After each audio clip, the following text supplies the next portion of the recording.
আসসালামু আলাইকুম। দূরে কাছে দেশে অথবা সে বাইরে থেকে প্রিয় বন্ধুরা, ঠিক এই মুহূর্তে যে যেখান থেকে বাস্তব জীবনের গল্প শোনার জন্য আমার সাথে জয়েন করেছেন, আমি আপন। আর যে আপন জীবনের গল্পের 1248তম পর্বে আপনাকে প্রতিদিনের মতো স্বাগতম জানাচ্ছি। সম্মানিত বন্ধুরা, আজ আমি আপনাকে শোনাবো সিলেটের ভাই মোহাম্মদ বিল্লাল হোসেনের জীবনের এক ভয়ঙ্কর রকম অভিশপ্ত বাস্তব জীবনের গল্প। বন্ধুগণ, আজকের গল্পের টাইটেল 1500 পরীকে বন্দি করে রাতে আনন্দ ফুর্তি করে হাকিম কবিরাজ, বান্ডারি হাকিম কবিরাজ। এই গল্পটা সিলেটের এক প্রত্যন্ত এলাকার আজ থেকে বহু বৎসর আগে ঘটে যাওয়া এক ভয়ঙ্কর রকম অভিশপ্ত পাপিষ্ট বাস্তব জীবনের গল্প। যেই পাপের বোঝা হাকিম কবিরাজের পরিবার আজ পর্যন্ত বয়ে বেড়াচ্ছে। শিক্ষণীয় এক ভয়ঙ্কর রকম বাস্তব জীবনের এই হাকিম কবিরাজের গল্পটা আমি আশা করব আপনার প্রত্যেকে আমার মুখে শুনবেন এবং গল্প শেষে হাকিম কবিরাজকে আপনার মতো করে একটা মন্তব্য কমেন্ট বক্সে লিখবেন। ধন্যবাদ সবাইকে। সুপ্রিয় বন্ধুগণ, আসসালামু আলাইকুম। আমার নাম মোহাম্মদ বিল্লাল হোসেন, আমার বাড়ি সিলেট। বন্ধুরা, আমি আমার জীবনের এই গল্পটা শুরু করার শুরুতে আপনাদেরকে আমার পরিবারের বিষয়ে জানিয়ে রাখি। আমার পরিবারে আমি আছি, আমার বাবা আছে, মা আছে, এছাড়া রয়েছে আমার বড় একটা বোন সহ ছোট 2 ভাই। আমরা টোটাল 3 ভাই 1 বোন। আমাদের পরিবারটা সিলেট শহরের অদূরে সবুজ শ্যামলগড়া পাহাড় ঘেঁষা কোনো এক ছোট্ট গ্রামে এক নিম্ন মধ্যবিত্ত পরিবার। আমার বাবা পেশায় একজন ব্যবসায়ী। আমার বাবা তেমন কোনো বড় মাপের ব্যবসা করে না। আমাদের এলাকাতে আমার বাবার একটা ছোটোখাটো চায়ের দোকান আছে।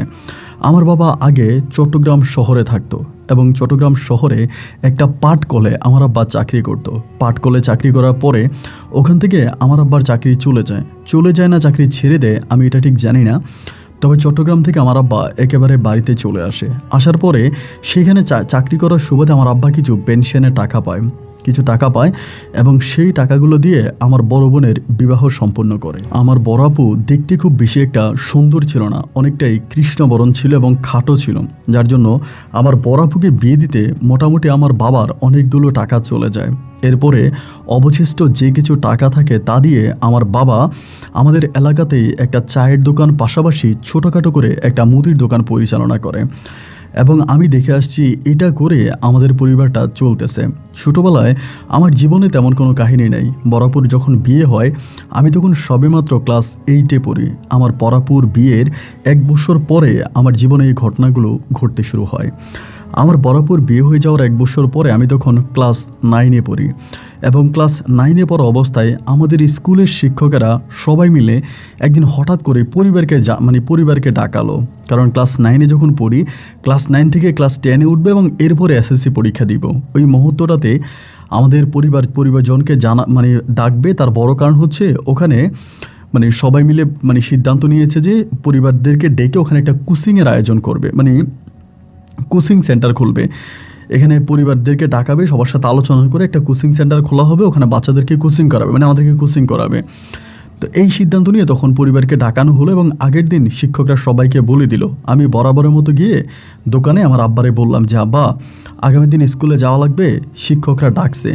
আমার আব্বা তখন বলতেছে আমি তো যেতে পারবো না, আমার তো দোকান করতে হবে, একটা কাজ কর, তোর মায়েরে যাইতে বল। আমার মা কিন্তু মোটামুটি আমার আব্বার থেকেও একটু বেশি শিক্ষিত, বা আমার আম্মা মোটামুটি খুবই একজন মানানসই মানুষ আর কি। আমার স্কুলে যতই কিছু হইতো আমার বাবা খুব বেশি একটা যাইতো না। বাবা যেহেতু চট্টগ্রামে থাকতো, সবসময় আমার মাই যাইতো। তো এবার আমি বাড়িতে গিয়ে মারে বললাম যে মা, আব্বা বলছিল যে কালকে তোমার স্কুলে যাওয়ার জন্য স্কুলে আমাদের শিক্ষকরা মিটিং ডাকছে। আমার মা তখন একটু রাগ করেই বলতেছিল যে তোর বাবা যখন চট্টগ্রামে ছিল তখন আমি যাইতাম, আমি করতাম, কিন্তু এখন তো তোর বাবা বাড়িতে, এখনও কেন তোর স্কুলে আমাকে যেতে হবে? আমি তখন বললাম মা, আমি তো জানি না, বাবা তোমাকে যাইতে বলছে। যাই হোক, পরের দিন আমি তখন স্কুলে রওনা দিলাম আমার মাকে সাথে করে নিয়ে স্কুলে গেলাম। এবং স্কুলে যাওয়ার পরে তখন হলো কি, ওইখানে কমিটিরা সবাই মিলে মিটিং ডাকলো এবং মিটিংয়ে কথাবার্তা হলো। কী কথাবার্তা হলো এটা আমি জানি না। আমাদের ক্লাস তখন বসে গেছে এবং ওই মুহূর্তে মা তখন জানালা দিয়ে আমার কাছে আসলো। তো আমাদের ম্যাডাম বলল যে এই বিল্লাল, তোমার মা আসছে, তো তুমি বাইরে যাও। পরে বাইরে গেলাম ক্লাসরুম থেকে। আম্মা বলে মিটিং তো শেষ, আমি চলে যাব। এখন ওরা মিটিং ডাকছে কোচিং করানোর জন্য। আমি বললাম আমি তো জানি কোচিংয়ের জন্যই ডাকছে। আম্মু বলে ঠিক আছে আমি চলে যাই। আচ্ছা মা ঠিক আছে। মা তখন চলে যাচ্ছে, আমি তখন ক্লাস করতেছি।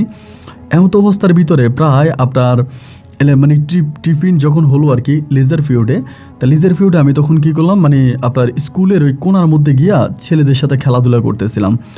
ওই সময় হঠাৎ করে আমাদের বাড়ির একজন লোক উনি এসে আমাকে, মানে আমার আইসা প্রথমে অফিসে খুঁজছে, শিক্ষকদেরকে জানাইছে, তো সারা বলতেছে তো লেজার হয়ে গেছে, বাচ্চারা তো সবাই মাঠে খেলতেছে।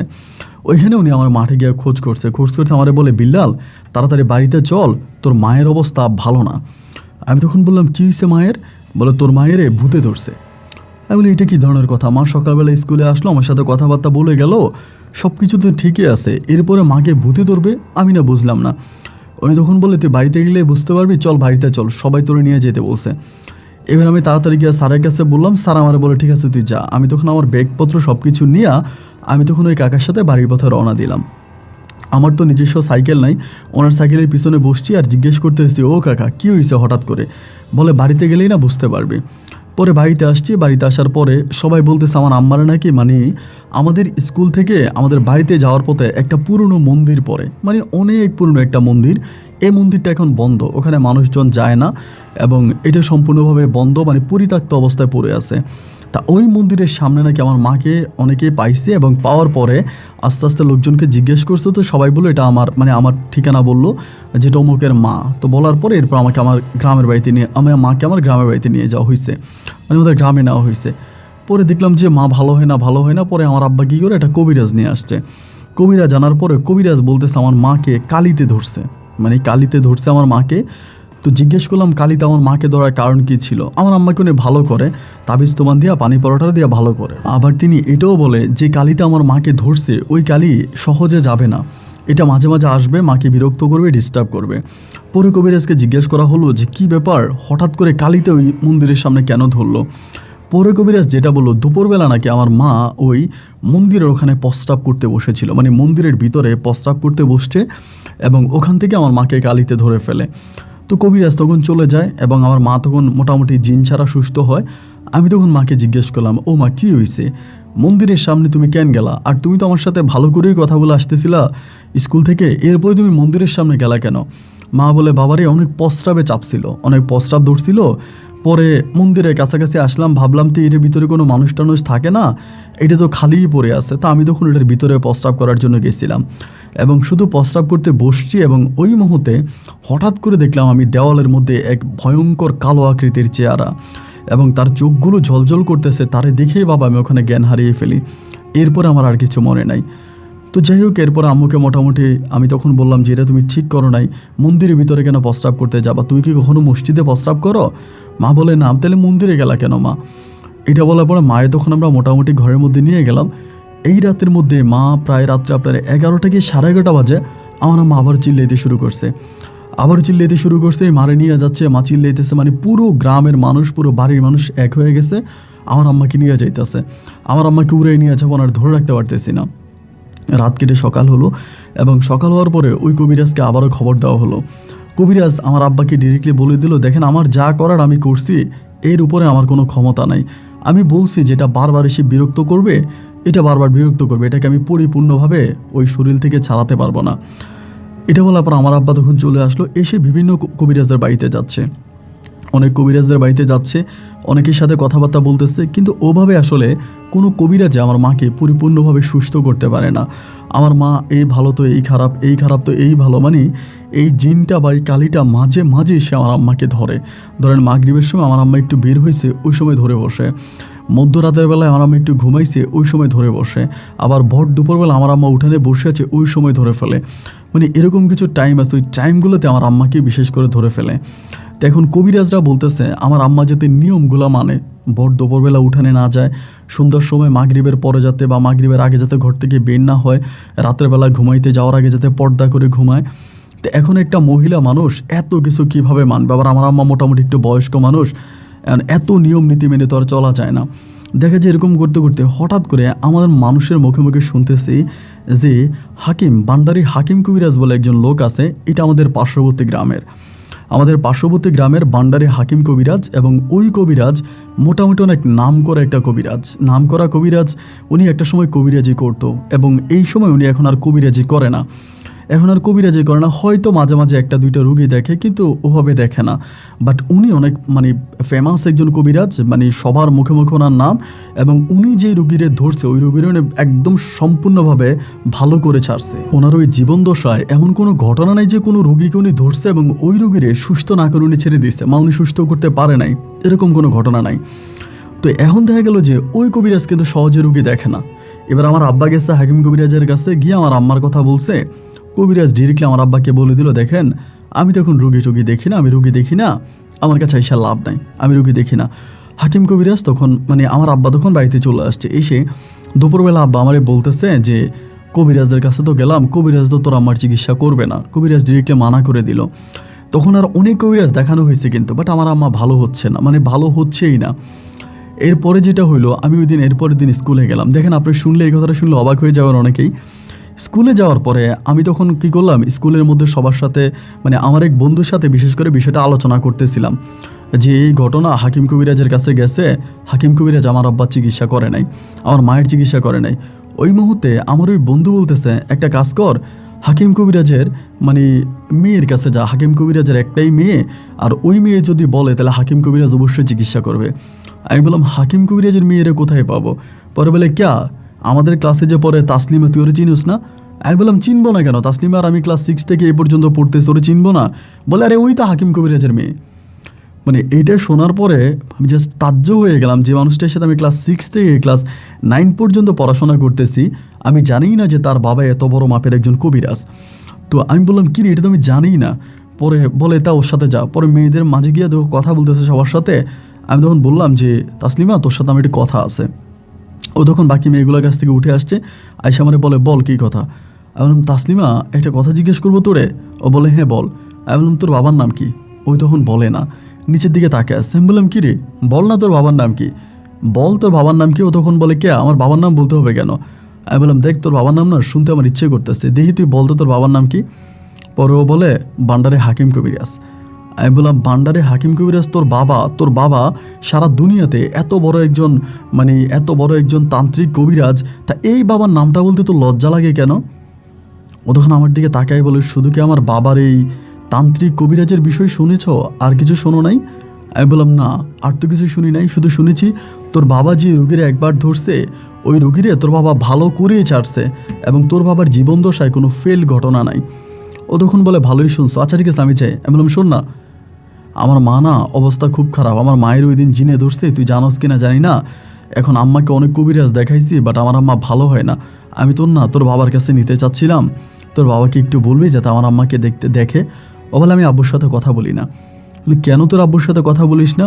আমাকে বলে দেখ আসলে তোরে কি বলবো, এটা হয়তো স্কুলের অনেকেই জানে, আর তুই আমার ক্লাসমেট হওয়ার পরও জানিস না, তারপরও তোরে বলি। মূলত আমার আব্বা আমার আম্মার সাথে থাকে না, আমার আম্মা আজ থেকে বহু বছর আগে আমার আব্বাকে ছেড়ে চলে গেছে। কেন তোর আম্মা তোর বাবাকে ছেড়ে চলে গেল কেন?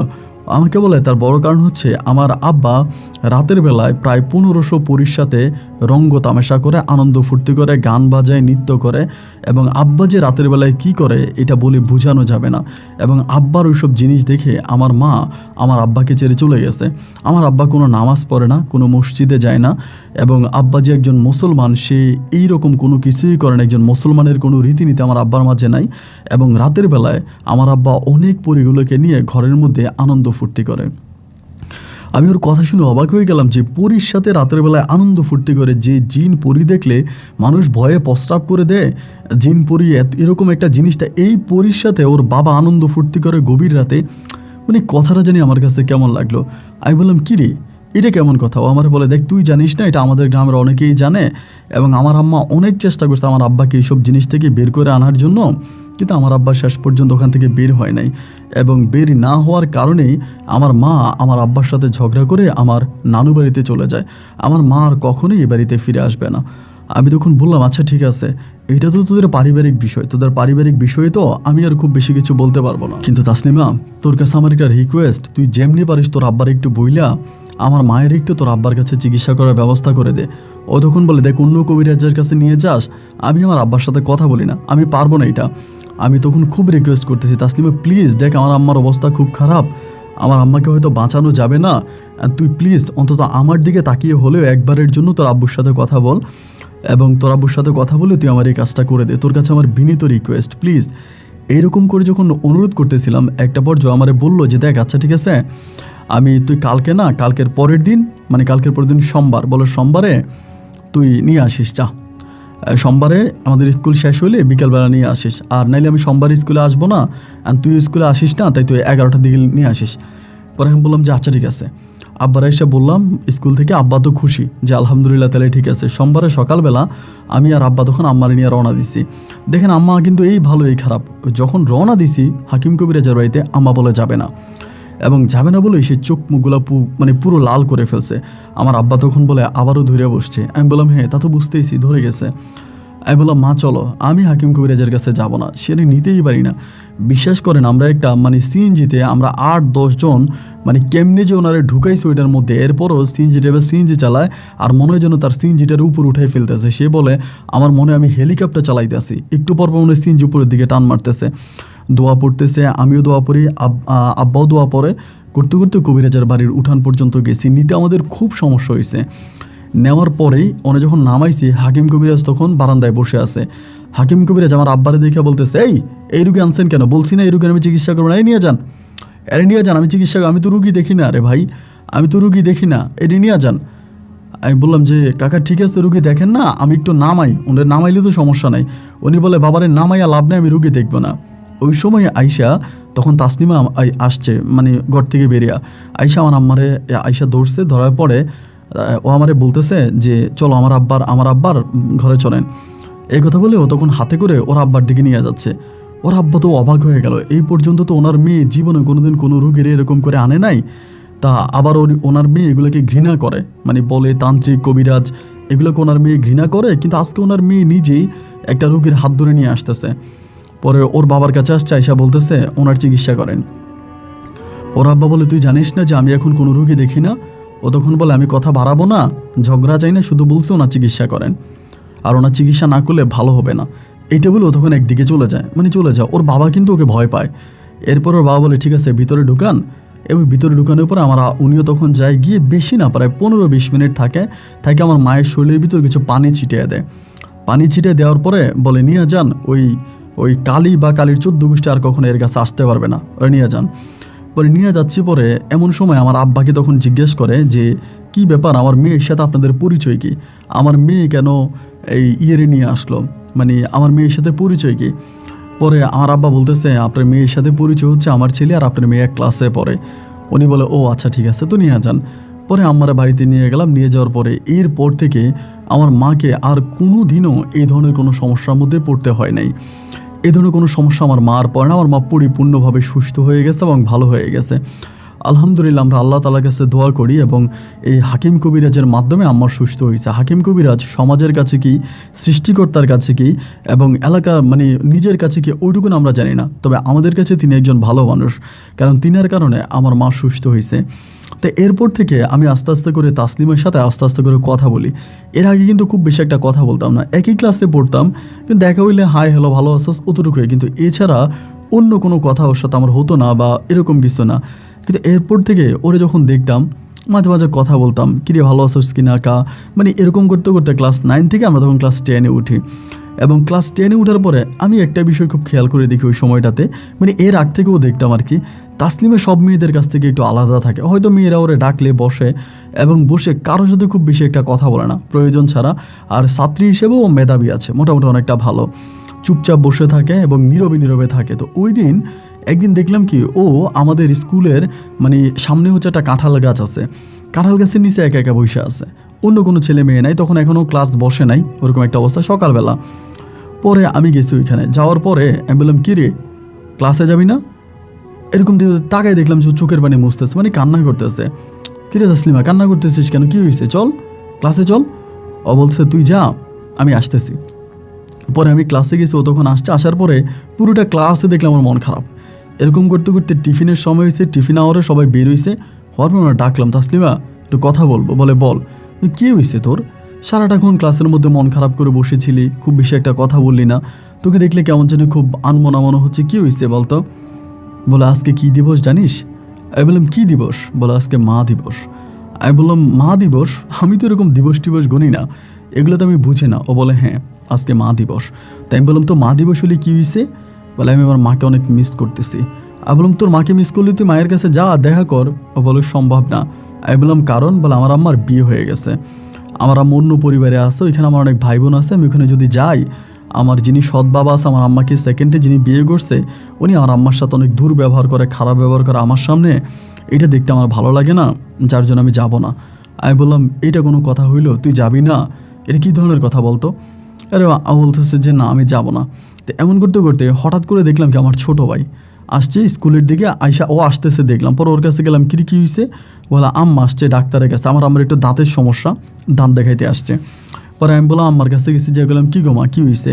মা কইতেছে যে দাঁতের ব্যথা করতেছে, ডাক্তার দেখাইতে আসছে। পরে মারে দাঁতের ডাক্তার দেখালাম, দেখানোর পরে মা চলে যাচ্ছে। এমন সময় মারে বললাম মা জানো তোমার এই যে হাকিম কবিরা যে চিকিৎসা করছে না ওনার মেয়ের এই কাহিনী। বলার পরে মা আমারে বলে তো স্কুল ছুট হইলে মেয়েরে নিয়ে আমার বাড়িতে আয়।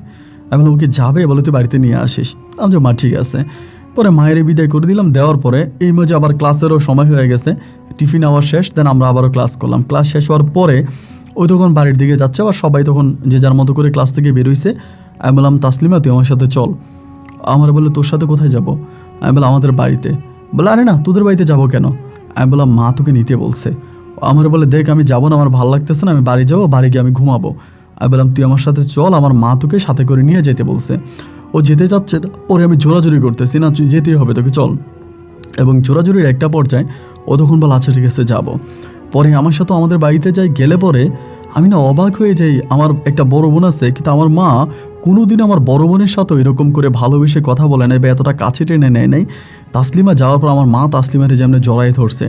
ঘরের মধ্যে ঢোকার পরে তো এলাহি কাণ্ড, গিয়ে দেখি ওখানে আমার মা অনেক ধরনের পিঠা বানায় রাখছে। আমার আম্মা তখন করলো কি এই পিঠাগুলো ওরে খেতে দিল, বললো তুমি খাও, এই পিঠাগুলো আমি তোমার জন্য বানাইছি। মুহূর্তের মধ্যে না ভাই ওর চোখ দিয়ে পানি বেরোতে শুরু হলো, ও কান্না করতেছে। আমার আম্মা বলে কান্না করতেছো কেন? পিঠা খাও, পিঠা খাও। ও বলে না আন্টি পিঠা খাবো না। আমার মা বলতেছে আমার আন্টি ডাকার দরকার নাই, তুমি আমার মাই ডাকতে পারো। ও তখন বলে মা ডাকবো? বলে হ্যাঁ আমার তুমি মাই ডাকো। একবার দুইবার মা ডাকার পরে মেয়েটা তখন কান্নায় ভেঙে পড়লো, এবং ওই মুহূর্তে আমার মা তখন ওটা জড়াইয়া ধরছে, জড়াই ধরে বলতেছে আজকে থেকে আমি তোমার মা। তোমার যখনই মন খারাপ হবে, তখন যখনই তোমার কাছে পৃথিবীটা অন্ধকার মনে হবে, বলবা ভাববা যে আপন বলতে তোমার কেউ নাই, তখনই মায়ের কাছে চলে আসবা। আমি হয়তো তোমাকে পেটে ধরি নাই, হয়তো তুমি আমার পেটের সন্তান না, কিন্তু বিশ্বাস করো একটা সন্তানকে মা যেমন করে ভালোবাসে আমি তোমাকে তেমন করে ভালোবাসবো। তোমার যখনই মন খারাপ হবে তুমি আমার বাড়িতে চলে আসো, আমার বাড়িতে আসার জন্য তুমি এক বিন্দু পরিমাণে দ্বিধা করো না। এবং সেদিন তাসলিমা চলে গেল, কিন্তু এরপরে সময় পেলে সুযোগ পেলেই তাসলিমা আমাদের বাড়িতে আসতো, আমার আম্মার সাথে বসে থাকতো, আমার আম্মুর সাথে গল্প গুজব করতো। এবং আম্মাও এক কথায় বলতে গেলে তাসলিমাকে ছাড়া কোনো কিছুই বুঝতো না। বাসায় একটা মুরগি জবাই হলো, আমার আম্মা বলবে তাসলিমার জন্য রেখে দিবে, যদি তাসলিমা নাও আসে আমার আম্মা তাসলিমার জন্য প্যাকেট করে পাঠিয়ে দিবে। ঘরে আচার বানানো হয়েছে ওইখান থেকে আমাকে দিয়ে দিবে, যা এই আচারটা তাসলিমারে দিয়ে আয়। মানে যখন যাই ঘরের মধ্যে করা হবে সবই আমার আম্মা তাসলিমাকে দিবে। এবং এক ক্ষেত্রে ওই ক্ষেত্রে তাসলিমা আমাদের পরিবারের একজন মেম্বার হয়ে যায়। এরকম করতে করতে আমাদের এসএসসি পরীক্ষার সময় চলে আসে। একটা পর্যায়ে আমরা তখন এসএসসি পরীক্ষা দিই, এবং এসএসসি পরীক্ষা দেওয়ার পরে তখন এসএসসির রেজাল্ট মানে এসএসসি পরীক্ষা দিয়ে পরীক্ষা শেষ হয়। এবং পরীক্ষাটা শেষ হওয়ার পর তো তখন আর কোনো স্কুলে যাওয়া হয় না, ক্লাস হয় না। তাসলিমার বাবা কিন্তু খুব বেশি একটা তাসলিমার খোঁজ খবর নিত না, ও কোথায় যায় কি করে পড়াশোনা করে কিনা কোনো খোঁজ খবর খুব বেশি একটা নেয় না। তাসলিমার পাশের ঘরের এক চাচি আছে, ওইটা ওর খোঁজ খবর নেয়, বা ওর স্কুলে যায়, কোনো সমস্যা হইলে ওর মায়ের দায়িত্ব পালন করে। কিন্তু ওই মহিলাটাকে তাসলিমা কখনো মা ডাকে না, কেন ডাকে না এটা আমি জানি না। এবার যখন ধরেন আপনার পরীক্ষা শেষ হলো, ওখানে তো একটা গ্যাপ আছে, ওই গ্যাপে তাসলিমা তখন আমার আম্মার কাছে আসে। আবার এখানে গিয়ে আরেকটা বিষয় বলে রাখি, আমার আম্মা কিন্তু টেইলারি কাজ জানতো। আমার আম্মা কিন্তু মেশিন দিয়ে বিভিন্ন ধরনের কাপড় চোপড় সেলাই করতো, অনেকের টেইলার্সের কাজ আমার আম্মা জানতো। তো ওই সময়টাতে তাসলিমা তখন আমার আম্মার কাছে আসে, আইসা টেইলারি কাজ শিখে। তো টেইলারি কাজ শিখলে পরে এরকম করে আসা যাওয়ার মাঝে মাঝে তাসলিমার সাথে আমার একটা ভালো লাগার সম্পর্ক শুরু হয়ে যায়। যেহেতু সবসময় আমাদের ঘরে আসে, আমি ওকে দেখি, আমার সাথে ওর উঠা বসা চলাফেরা, ওকে আমি আমার মাঝে মাঝে বাড়ি পর্যন্ত দিয়ে আসি। এরকম করতে করতে ইচ্ছে হোক বা অনিচ্ছে হোক ওর সাথে আমার একটা প্রেমের সম্পর্ক শুরু হয়, এবং এই সম্পর্কটা খুব গভীর একটা সম্পর্কে গিয়ে পৌঁছায়।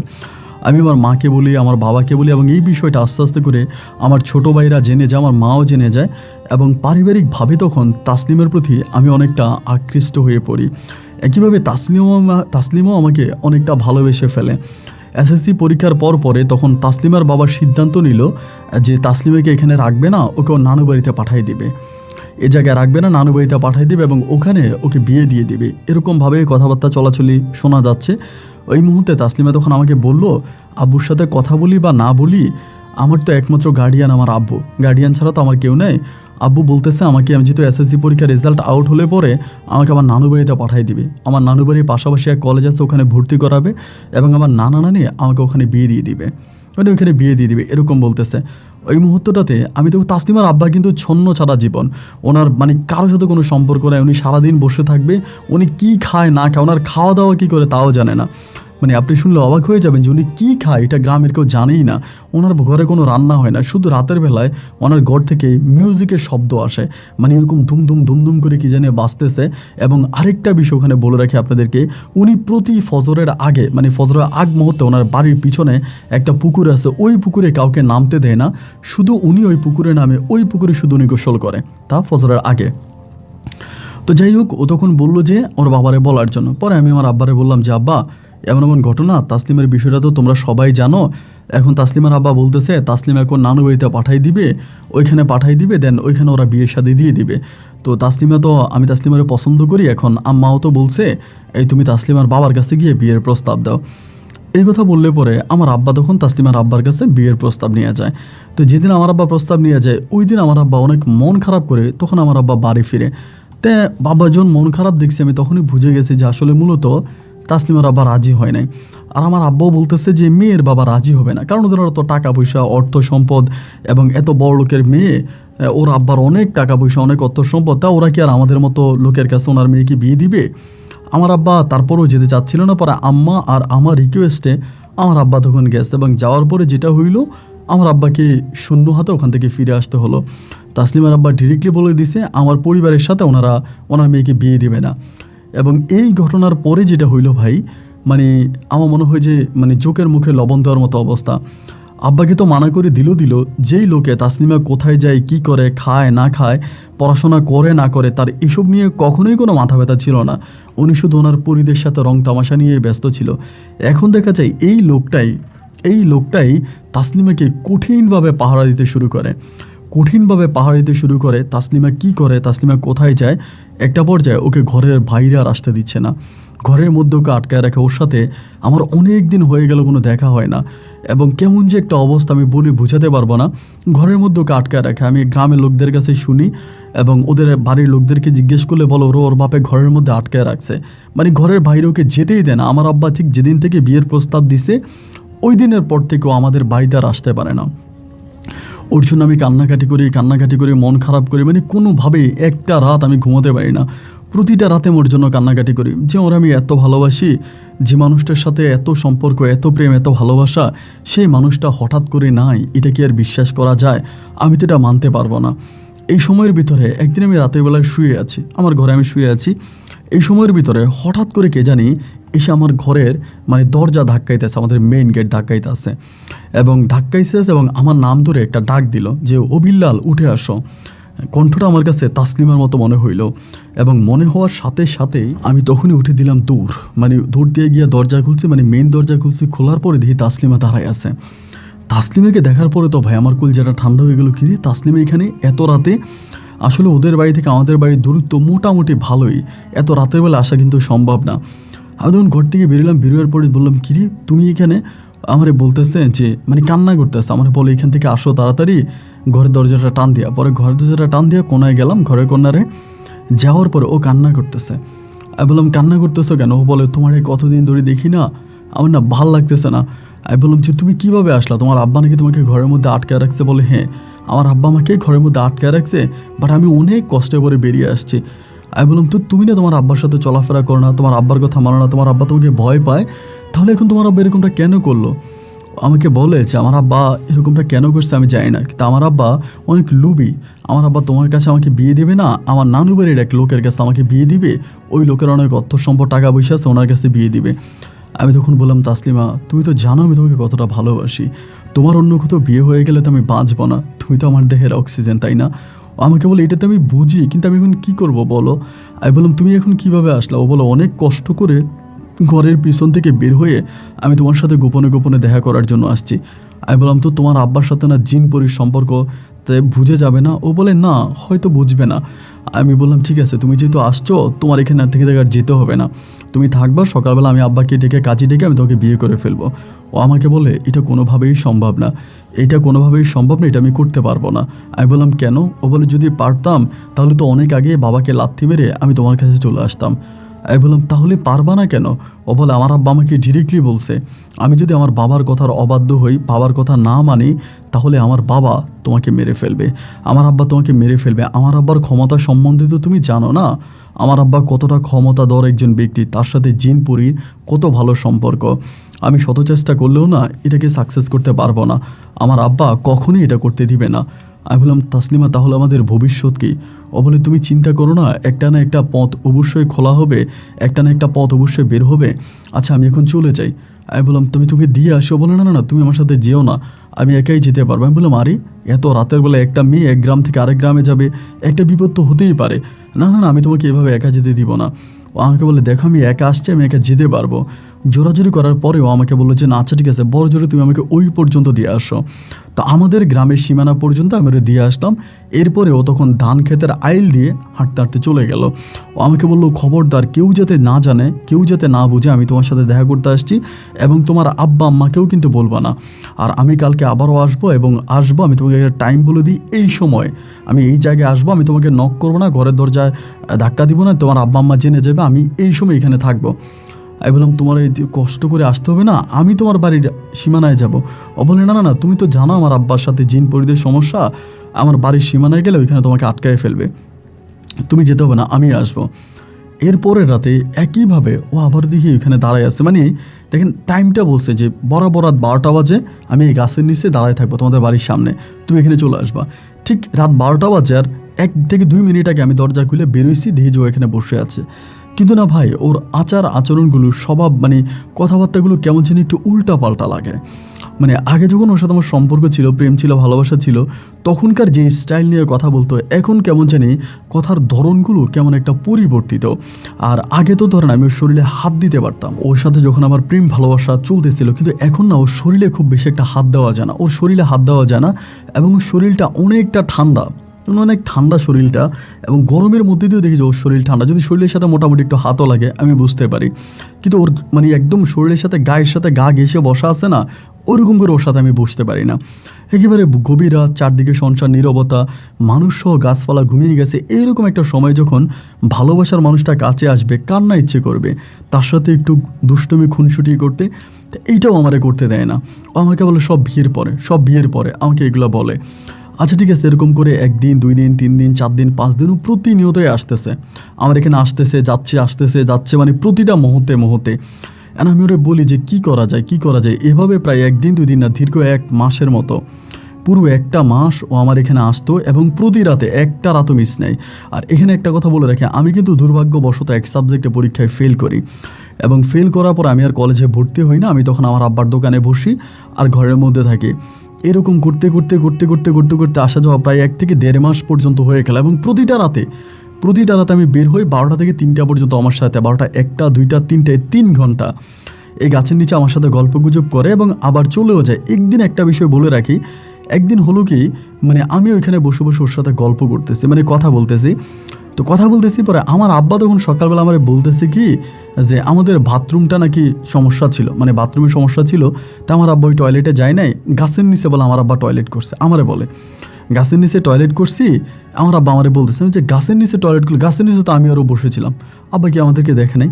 মানে আমার কাছে এটা মনে হলো আর কি। আবার আমি এটা বলি না, কারণ আব্বা কোদাল নিয়ে যাইতেছে সকালবেলা ভোরে, আব্বা ওইখানে বাথরুম করছে, এটা মানে ডাকনা দিবে আর কি। আমি মনে মনে চিন্তা করতেছি, আমি আর তাসলিমা তো ওখানে বসেছিলাম, তাই আব্বা কি আমাদেরকে দেখে নাই?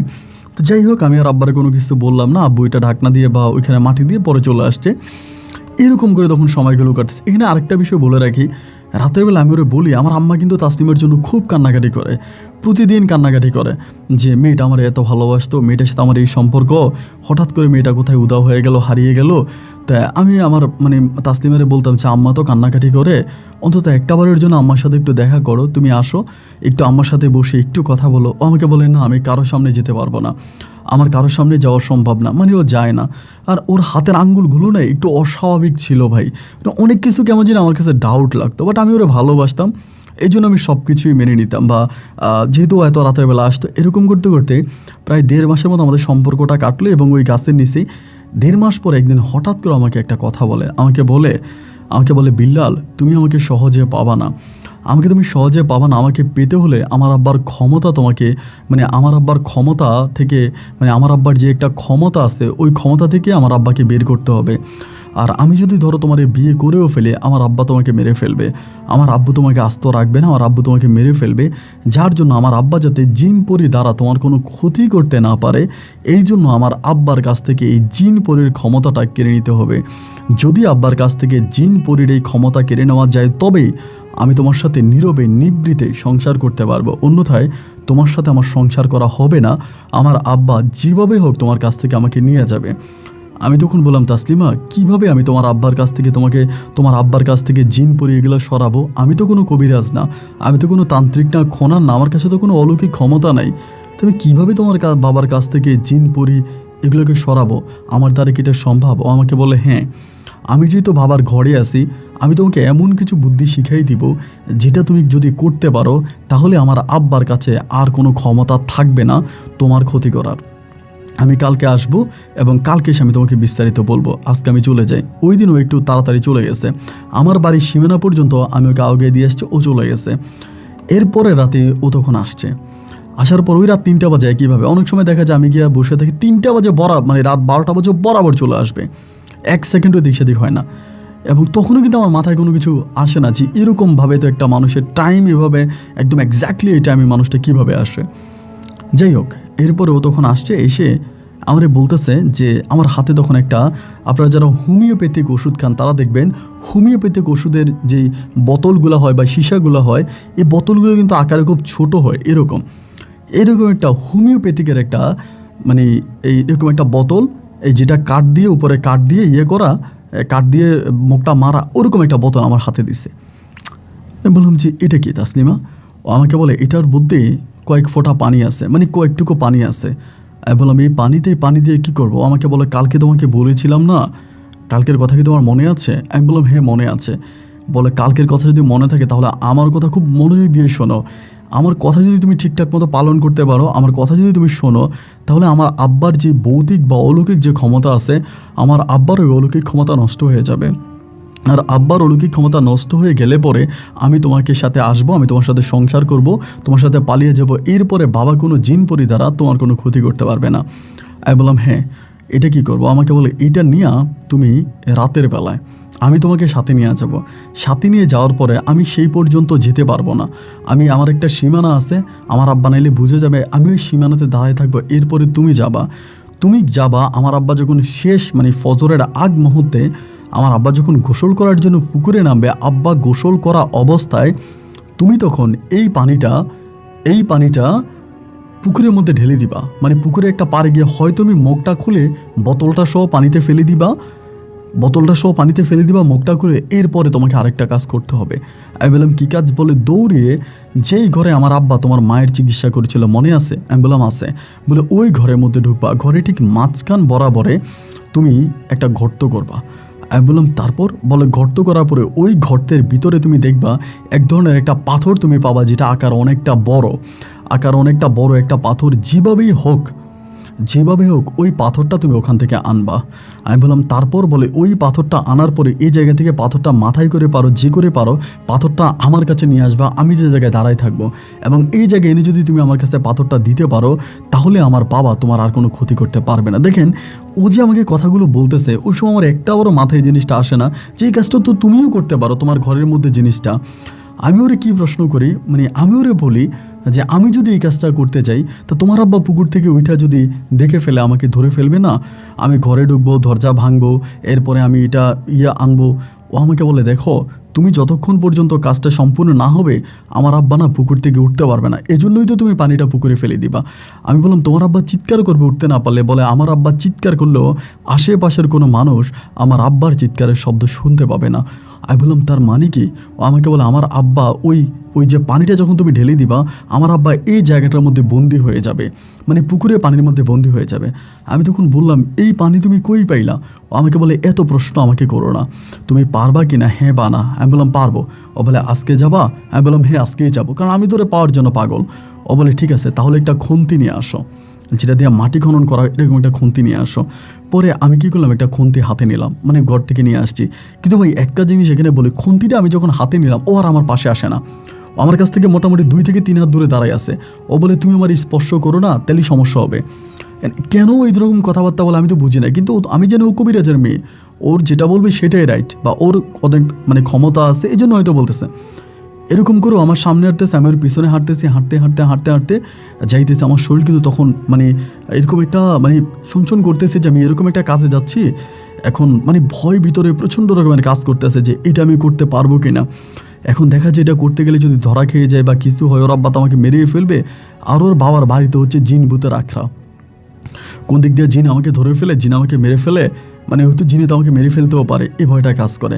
এবং বাড়িতে যাওয়ার পরে ওদের মানে বাড়ির যে মূল গেটটা, মানে মূল যে সীমানাটা, ওইখানে গিয়া তখনই তাসলিমা দাঁড়ায় গেছে। তাসলিমা ওইখানে দাঁড়াইয়া বলতেছে আমি এর ভিতরে যেতে পারবো না, তুমি এদিক দিয়ে সোজা যাও, গেলেই দেখবে আমার আব্বা গোসল করতেছে, পানির শব্দ তুমি পাবা। আমি বলি আবার এখানে আরেকটা জিনিস বলে রাখি, এই যে আমি ওর সাথে এই পর্যন্ত গেলাম, যাওয়ার পর ওর আব্বার গোসলের সময় হয়ে গেছে। আর ওই দিন আমার কাছে মনে হলো যে এই পথটা অনেক দূরে, ওদের পুকুরের যাওয়ার জন্য ওদের বাড়িটা অনেক দূরে হয়ে গেছে, অনেকক্ষণ হাঁটতেছে, রাস্তা শেষ হয় না। যাই হোক, এরপরও আমাকে বলে আমি এখানে দাঁড়াইছি, তুই যাও। এখানে দাঁড়াইলাম, দাঁড়ানো ও দাঁড়াইছে, আমি তখন গেছি। যাওয়ার পর দেখলাম যে ঠিকই পুকুরের পানিতে মানে গোসল করতেছে, ওরকম শব্দ শোনাচ্ছে, এবং গোসল করে উনি পানি থাপড়াইয়া থাপড়াইয়া থাপড়াইয়া ছোটো বাচ্চাদের মতো গোসল করতেছে। মোটামুটি আকাশে চাঁদ ছিল এবং চাঁদের আলোতে ওনার গোসলটা স্পষ্ট দেখা যাচ্ছে। ওই মুহূর্তটিতে আমি আস্তে আস্তে করে ওই পুকুর পাড়ের দিকে গেলাম, এবং পুকুর পাড়ে যাওয়ার পরে আমি তখন বোতলের মুখটা খুললাম। বোতলের মুখটা একটা লোহার আপনার কাঠের কিছু একটা দিয়ে ঢাকনা ছিল, হোমিওপ্যাথিক বইয়ের বোতল। মুখটা খুলে আমি তখন এই বোতলের পানিটা সহ এটা আমি পুকুরের মধ্যে ফেলে দিলাম। এবং পুকুরের মধ্যে ফেলে দেওয়ার পরে কি হয়েছে না হয়েছে আমি এটা আর জানি না। আমি তখনই ওনার ঘরের দিকে, পিছনের দিকে ঘরের দিকে দৌড় দিলাম, বাড়ির ভিতরে ঢুকে গেলাম। এবং বাড়ির ভিতরে ঢুকার পরেই দেখলাম যে যেই রুমটার মধ্যে উনি থাকে ওই রুমটা কিন্তু মানে এভাবে টান দিয়ে রাখছে, দরজাটা এভাবে টান দিয়ে রাখছে, কিন্তু কোনো তালা নাই, লক নাই, যে রুমের কথা তাসলিমা বললো। এবং অবাক হয়ে গেলাম, ওদের এটা কিন্তু বিল্ডিং, এই বিল্ডিংটা কিন্তু চারপাশে দিয়ে বিল্ডিং, কিন্তু ভিতরটা মাটি। এমনি ওরা বা যে ঘরের মধ্যে এসব জিনিস করতো, 4-5টা বিল্ডিং করা, উপরেও ছাদ, কিন্তু ভিতরে মাটি, ঘরটার ভিতরে রুমটার ভিতরে মাটি। আমি ধাপ করে ভিতরে ঢুকার পর দেখলাম এই মাটির উপরে একটা মানে আপনি যে বিছনাগুলো এরকম একটা বিছনাটা তখন টান দিলাম। টান দেওয়ার পরে দেখলাম একটা মার্ক করা আছে, কেমন জানি একটা মনে হয় যেন একটা গোল বৃত্ত আছে এরকম, ঘরটা ঠিক মধ্যখানে, এই রুমটা অনেক বড়। এই বৃত্ত বরাবর আমি তখন কোবাইতে শুরু করলাম আপনার খুন্তি দিয়ে আমি তখন মাটি কাটতে শুরু করলাম। বেশি দূরে না, প্রায় 1 হাত বরাবর কাটার পরেই আমি তখন অনেক বড় একটা একটা পাথরের টুকরো পাইলাম, এবং পাথরেরটা জল জল করতেছে এরকম একটা পাথর। এখন যেটা আমি পাই সেটা আকার অনেক বড়, মানে অনেকটা বড়, আমি একা এটা উঠাইতে পারতেছি না।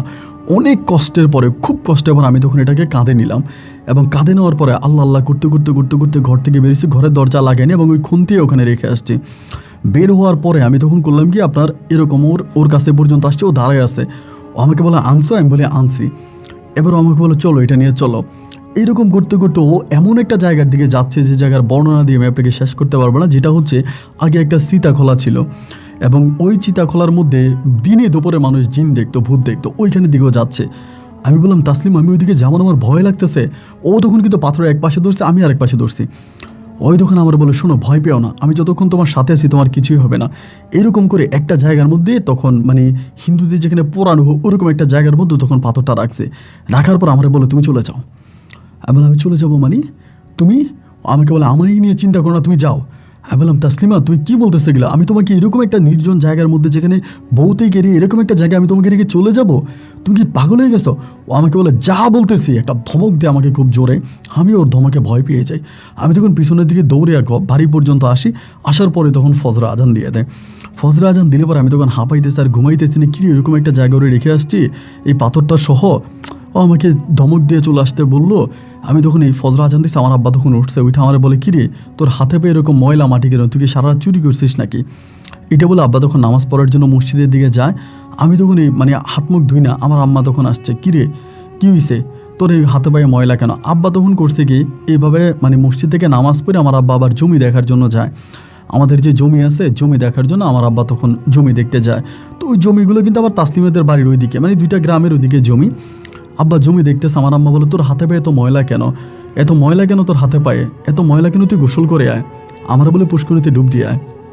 আমি ঠিক আছে। পরে গোসল করতে আম্মা খাবার দিছে, আমার খাবার আইতেছে না, খাবার খাওয়া আসতেছে না, ওরে এনে রেখে আসছি। এই সময়ের ভিতরে হঠাৎ করে আব্বা বাড়িতে আসছে। বাড়িতে এসে আমার বলতেছে যে আপনার বিল্লাল রে, ঘটনা তো একটা ঘটে গেছে, জমিতে যাই শুনে এলাম। কি ঘটনা ঘটছে? গতকালকে রাতে নাকি এই তাসলিমার আব্বা মারা গেছে, ভান্ডারি হাকিম কবিরাজ মারা গেছে। আমি বললাম কি বলেন, কীভাবে? বলে পুকুরের মধ্যে তারে মৃত পাওয়া গেছে। তা পুকুরের মধ্যে তারে মৃত পাওয়া গেছে? আমার আব্বা বলে হ্যাঁ, সবাই বলতেছে জিনেরা তারা মেরে ফেলছে, এবং পুকুরে পানিটা অনেকটা লাল বর্ণ হয়ে আছে, অনেকটা অন্য কালার নাকি হয়ে আছে। আমার আব্বা দেখে আসছে। এবার আমি চিন্তা করতেছি আমি ওইখানে যাবো এটা চিন্তা করতেছি, আবার চিন্তা করতেছি এখন গেলে আবার কি হয় না হয়। আমি যাই নাই, না গিয়ে আমি কী করলাম, বাড়ির মধ্যে বসে আছি। আমার আব্বা তখন গেছে, আব্বা তখন চলে গেছে। তারপর তারা এরকম করে যাওয়ার পরে দুপুরের দিকে আমার মা বলতেছে চলস না যাই, বাড়িটা দেখে আসি কী অবস্থা লোকটার, আমি দেখে আসি ওর, এবং তাসলিমারা আসছে কিনা, ওর বাবা যে মারা গেল বা তাসলিমা কই আছে। আমি বললাম যে তাসলিমারে কই বাবা? বলো ওর তো ঘরের মধ্যে আটকায় রাখছে, ওর তো একটু দেখতে পারো, বাপ তো মারা গেছে, চল। এবার আমি আমার মা মিলা ওদের বাড়ির মধ্যে গেলাম। বাড়ির মধ্যে যাওয়ার পরে দেখে জানেন তাসলিমা ওর বাপের লাশ ধরে জড়াইয়া কান্না করতেছে, ওর বাবার ধরে চিৎকার করে কান্না করতেছে। আমি তখন গেছি, যাওয়ার পরে ও আমার মা গেছে, আমার মায়ের মা গো বইলে চিৎকার করে কান্না করতেছে। ও মা গো, আমার আব্বা খারাপ মানুষ ছিল, কিন্তু আমার আব্বাকে কে মেরে ফেললো? আমার আব্বা কীভাবে মারা গেল? আমার আব্বাকে সবাই বলে জিনে মেরে ফেলছে, যেহেতু পুকুরের মধ্যে পাওয়া গেছে এবং ওনার ঘরে এরকম জিনে মেরে ফেলছে। পরে আমি তো চিন্তা করতেছি এটা কি, আমি ওর দিকে তাকাইতেছি, ও আমার দিকেও তাকাইতে আসছে। পরে আমি মনে মনে চিন্তা করতেছি কিরে ও এরকম কোনো কথা বলে না কেন, বা কিছু করে না কেন, বা ও নিজেই তো এরকম আমাকে করতে বলছে। আমি তো ওখানে দাঁড়াই আছি এবং মানুষের কথাবার্তা বলতেছে। একটা পর্যায়ে একটা ভদ্রলোক এসে তাসলিমারে টাইনা উঠাই ফেলতেছে ওই জায়গা থেকে, এবং যিনি ওনাকে উঠাইতেছে ইনি খুব এমনভাবে ধরতেছে যে তাসলিমার মনে হয় খুব কাছের কেউ, এভাবে বুকে টোকে জড়ায় এভাবে ধরিয়া ওর বাবার এই যে ওর বাবার ধোয়াইতে নিয়ে যাবে, এখন ধোয়াইতে নিতে পারতেছে না, ও এরকম করে ধরে আসছে। ওর বাবা কিন্তু প্রচণ্ড মোটা, স্বাস্থ্যবান, লম্বা একটা লোক ছিল। তো এবার এখান থেকে পরে ওরে জোরাজোরি করে নিতেছে। পরে আমি বললাম, পাশের একটা মহিলা আছে, আমি বললাম যেটা কি ওরে যেভাবে নিতেছে, ওই মহিলাটা বলতেছে যে এটা ওর হাজব্যান্ড। ওর হাজব্যান্ড আসলো কোথেকে?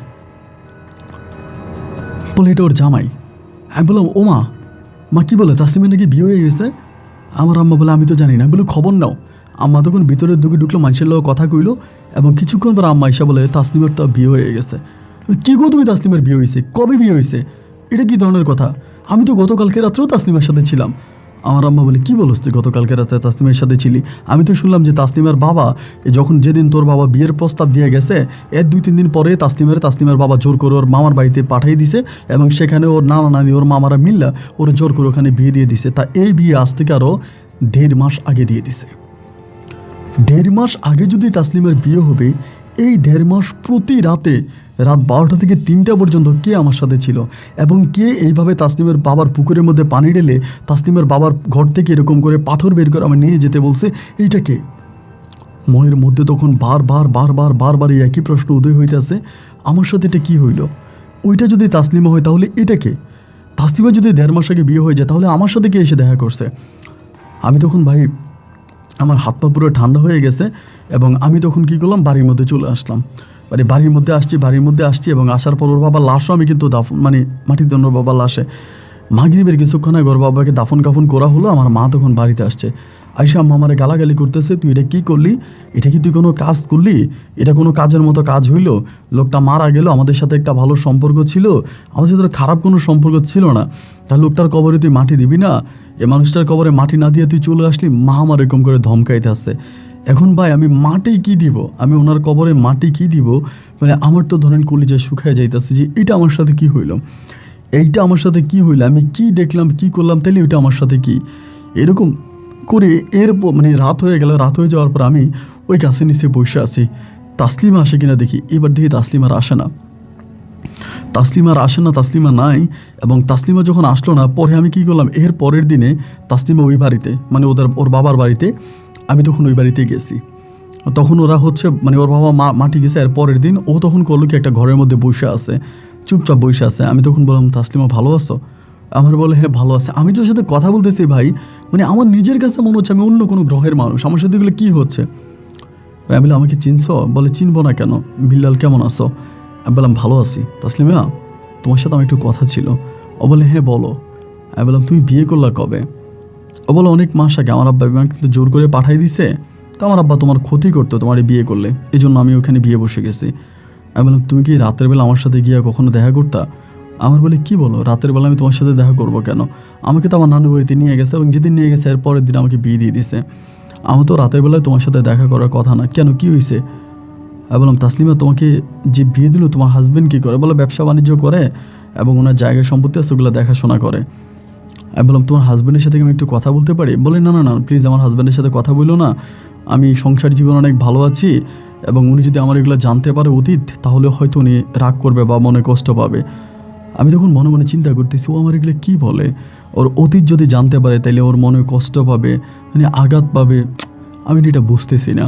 এরকম করে ওর সাথে কথাবার্তা, মানে কাউরি কিন্তু কাউরি বলতে পারতেছে না যে কথা, ঘটনাগুলো কাউরি বলবো, যদি কিনা আমার সাথে এই ঘটনাগুলো ঘটছে বা এটা আমার সাথে ঘটছে, এখন কাউকে যে আমি বলবো এরকম বলার মতো কোনো মানুষ পাই না, কাউকে যে আমি বলবে দুঃখের কথা বলার মতো মানুষ পাই না। এরকম করে ওর সাথে কথাবার্তা বললাম। ওর বাবা মারা যাওয়ার 3 দিন পরে 3 দিনের খাওন দিল, ওই খাওনেও আমি গেলাম। ওই দিনও তাসলিমার জামাই সবাইরে বাইরে টেরে দিতেছে, খাওয়াইতে আছে। মানে তাসলিমার জামাই তাসলিমার থেকে একটু বেশি বয়স্ক, মানে আর একটু বেশি বয়স্ক, মানে একেবারে বেশি বয়স্ক এইরকম একটা লোক। বাট মানে হয়ে গেল, মানে ওর এই মানে এরকম করে 3 দিন পরে তখন ওর জামাইয়ের বাড়িতে চলে গেল।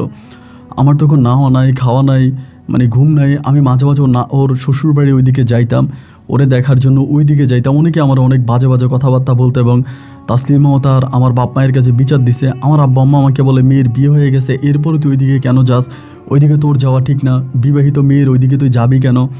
আব্বা আম্মাও মনে করেন আমার ধমকাইতে আছে।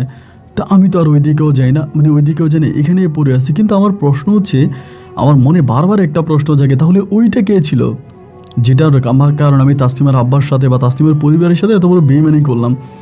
এরকম করে দীর্ঘদিন কেটে গেল। এবার আমি আর তাসলিমার বাড়ির ওইদিকে যাচ্ছি না। তাসলিমার নিজেও অনেককে দিয়া বলেছে আমি যাতে ওইদিকে না যাই।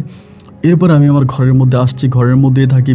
প্রতিদিন রাতের বেলায় ওই গাছটার নিচে গিয়া বৈশা থাকি, এবং গাছটা নিয়ে গেছে গিয়া বৈশা থেকে ওখানে বসে বসে আমি শুধু ওইটার জন্য অপেক্ষা করি, যে আমার সাথে বিগত প্রায় 1.5 মাসের মতো এসে আমার সাথে দেখা করছে। আমি ওখানে বসে বসে বলি, শুধু মনে মনে এটাই বলি, আপনি যেই হন, আপনি তো তাসলিমান, এটা আমি বুঝে গেছি, আপনি যেই হন, আপনি আমার সাথে একটাবার দেখা করেন, আমি আপনার সাথে একটাবার দেখা করতে চাই, আমি আপনার সাথে একটাবার দেখা করতে চাই। কিন্তু উনি আর আমার সাথে আসে না বা ওনার সাথে আমার দেখা হয় না।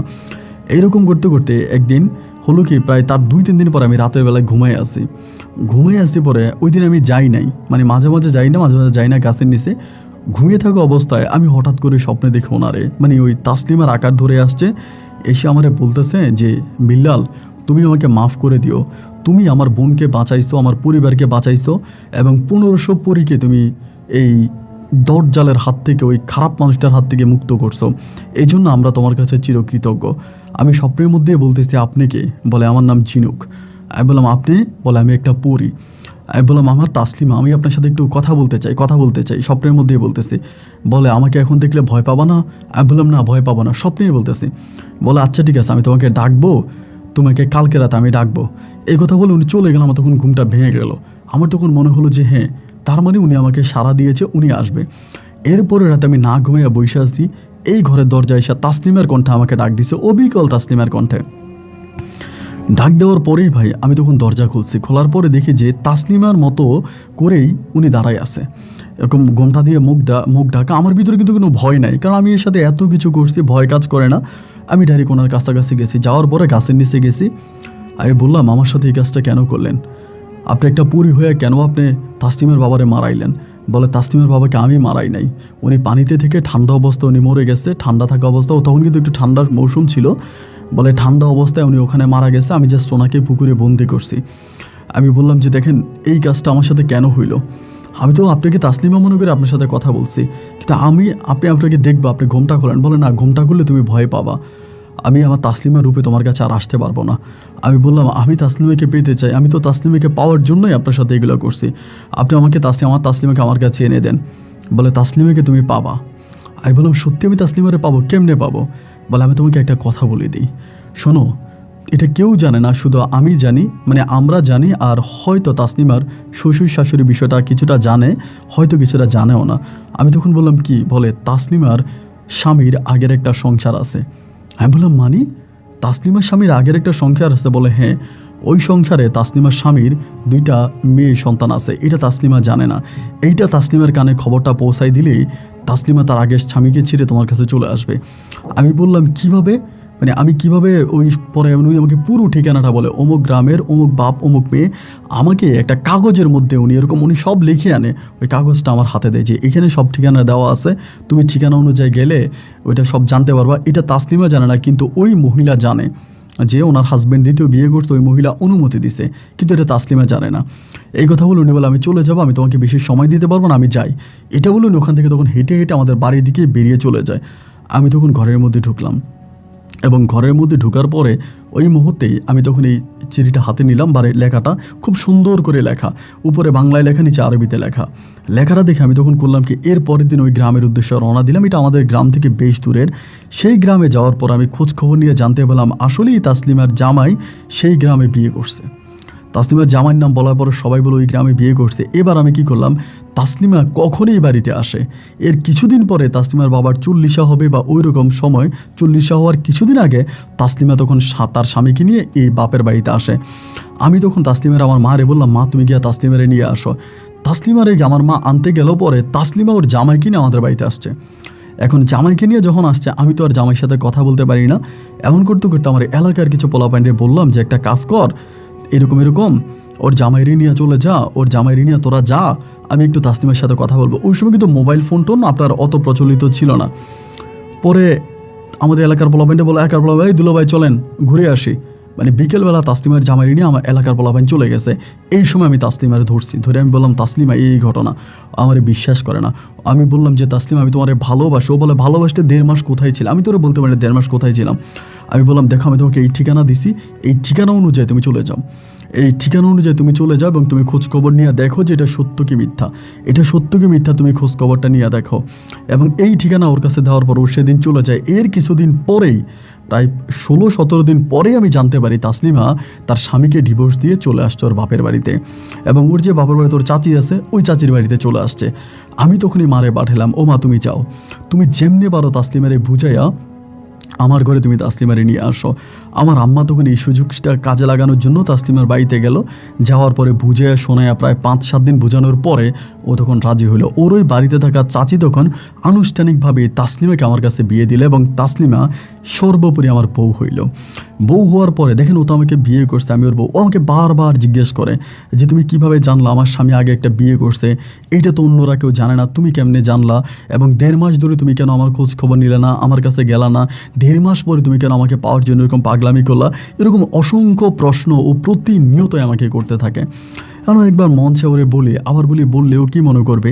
এইরকম করতে করতে একদিন আমি ওকে সত্যিটা বলে ফেলি যে তাসলিমা, এই ঘটনা। পুরো ঘটনাটা শোনার পরে ও তখন সেই রাতে বলে, তাহলে আমার বাবার খুনি তুমি আমার বাবাকে খুন করছো?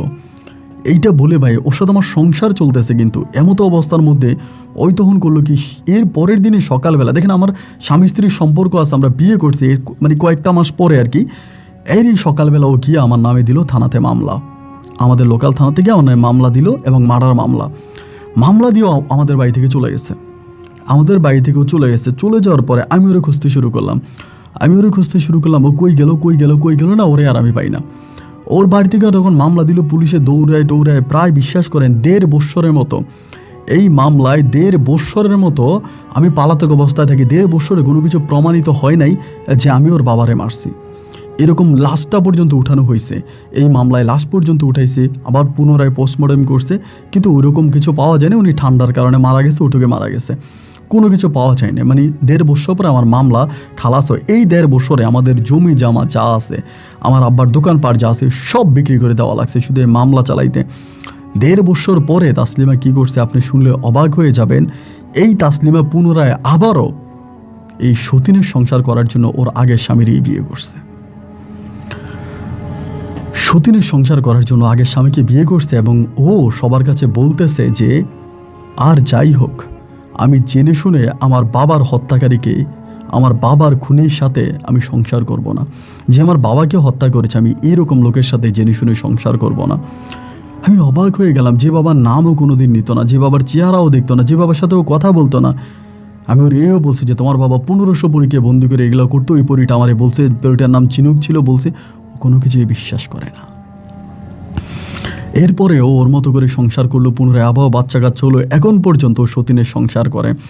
ওর সতীন আরও একসাথেই থাকে, ওই সতীনেরও বাচ্চা কাচ্চা আছে, ওরও বাচ্চা কাচ্চা আছে, অনেকটা সুখে আছে। কিন্তু এরপরে আমার পরিবার আর আমাকে বিয়ে করতে পারায় নাই।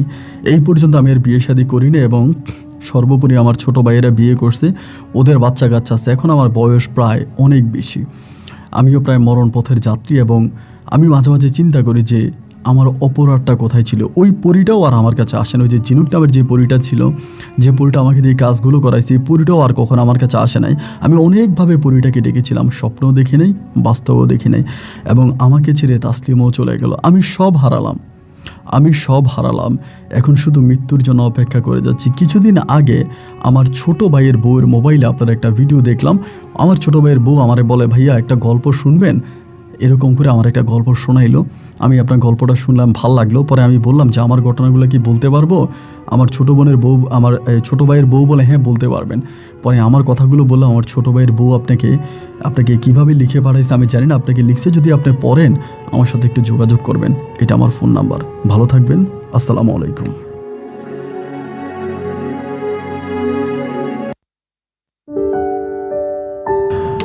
বন্ধুরা, সবাইকে অনেক বেশি ধন্যবাদ এই পর্যন্ত আমার সাথে থেকে সিলেটের ভাই মোহাম্মদ বিল্লাল হোসেনের জীবনের বাস্তব গল্পটা শোনার জন্য। বিশ্বাস করেন, গল্প নয় যেন আমি অন্য কোনো রাজ্যে হারিয়ে গেছিলাম। মানে আমার যেটা মনে হলো যে আমি গল্পের মাঝে ঢুকে মনে হয় আমি বিল্লাল হোসেন হয়ে গিয়েছিলাম। এবং বিল্লাল ভাইয়ের জন্য সত্যি আমার অনেক বেশি কষ্ট হচ্ছে। এই মানুষটা শুধু স্বার্থের কারণে অন্যের স্বার্থে শিকার হয়েছে, বলি হয়েছে, এবং শেষ পর্যন্ত মামলা চালাতে গিয়ে বিল্লাল ভাইয়ের বর্তমান পরিস্থিতি খুবই খারাপ। এবং বিল্লাল ভাইয়ের যে ঘর ভিটা আছে, ওই ভিটার জায়গাটাও কিন্তু ভাইয়েরা দেয় নাই। তার কারণ হচ্ছে ভাইরা বলতেছে যে আপনার কারণে আব্বা জায়গা বিক্রি করছে, আপনার মামলা চালাতে গিয়ে আব্বা দোকানপাট বিক্রি করছে, এই জন্য সর্বশেষ যে ঘর বিটা ছিল সেটাও বিল্লালের এখন নাই। এক কথায় বলতে গেলে মাথার উপরে ছাদ নাই এবং পায়ের নিচে মাটি নাই। এ মানুষটা তার জীবনটাই নষ্ট করে দিয়েছে একটা ছোট্ট প্রেমের পিছনে। বিল্লালের মতো হয়তো এরকম অনেকেই আছে যারা এই গল্পটা শুনেছে। বিল্লালের উচিত ছিল শেষের দিকে অন্তত ঘর জামাই হলেও এইগুলো আমি পড়ি নাই। অনেক কিছু আসলে অনেকে অনেক গল্প পাঠায়, ওখানে অনেক কিছু লেখা থাকে, আমি এগুলো পড়ি না। কারণ সব পড়তে গেলে ভাই 2 ঘন্টায় গল্প শেষ করা যাবে না। এমনি আপনারা বলেন গল্প বড় হয়ে যায়। বিল্লাল ভাইয়ের কিন্তু অনেকটা অপশন ছিল। একটা পর্যায়ে তাকে ঘর জামাই পর্যন্ত অনেকেই অফার করেছিল বিয়ে করার জন্য, কিন্তু উনি আর বিয়ে বসে না। এটা তার জীবনে ভুল হয়েছে, ওনার বিয়ে বসা দরকার ছিল। যাই হোক, আজকে বিল্লালকে ঘিরে যদি আপনার কোনো কথাবার্তা থাকে কমেন্ট বক্সে লিখবেন, এবং বিল্লাল ভাইয়ের ছোটো ভাইয়ের বউ হয়তো কমেন্টগুলো পড়ে বিল্লাল ভাইকে শোনাবে। আজ এখানেই বিদায়, ইনশাল্লাহ দেখা হবে অন্যদিন অন্য কারো বাস্তব জীবনের গল্প নিয়ে। আল্লাহ হাফেজ, আসসালামু আলাইকুম।